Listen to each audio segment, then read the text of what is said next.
Tollywood star hero power star Pawan Kalyan గారి గురించి మనం ప్రత్యేకించి చెప్పనక్కర్లేదు. పవన్ కళ్యాణ్ గారు ఆంధ్ర రాజకీయాల్లో ఈరోజు కీలకంగా వ్యవహరిస్తూ ఉన్నారు. గతేడాది ఆంధ్రప్రదేశ్ సార్వత్రిక ఎన్నికల్లో అద్భుత ఘన విజయం సాధించిన పవన్ కళ్యాణ్ గారు ఒక్కసారిగా ఆయన పేరు దేశవ్యాప్తంగా మారుమోగితేడుగా చేసుకున్నారు.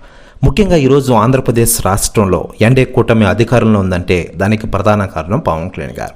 అసలు ఎన్డీఏ కూటమి ఏర్పడడానికి ప్రధాన కారణం ఆయనే. చంద్రబాబు నాయుడు గారిని కానీ అలాగే ప్రధాని నరేంద్ర మోడీ గారిని కానీ కలిపి ఈరోజు ఆంధ్రప్రదేశ్ రాష్ట్రంలో ఒక సంచలన విజయాన్ని నమోదు చేసేటట్టు చేశారు పవన్ కళ్యాణ్ గారు. మరోవైపు లేటెస్ట్గా అందుతున్న సమాచారం ప్రకారం పవన్ కళ్యాణ్ గారి గురించి సంచలన వ్యాఖ్యలు చేశారట తాజాగా కొడాలి నాని గారు. ఆయన మాట్లాడుతూ, గత ప్రభుత్వంలో పవన్ కళ్యాణ్ గారిని ఏదేదో అన్నాం, నన్ను క్షమించండి, డిప్యూటీ సీఎం కారు అంటూ పవన్ కళ్యాణ్ గారికి కాల్ చేసి ఎమోషనల్ అయ్యారట కొడాలి నాని గారు. అయితే దీనిపై అధికార ప్రకటన రావాల్సి ఉంది. మరోవైపు పవన్ కళ్యాణ్ గారు కేవలం రాజకీయాలే కాకుండా మరోవైపు టాలీవుడ్ ఇండస్ట్రీలోని అభిమానుల కోసం, కేవలం తను నమ్ముకున్న అభిమానుల కోసం అదిరిపోయే సినిమాలతో మన ముందుకు రాబోతున్నారు.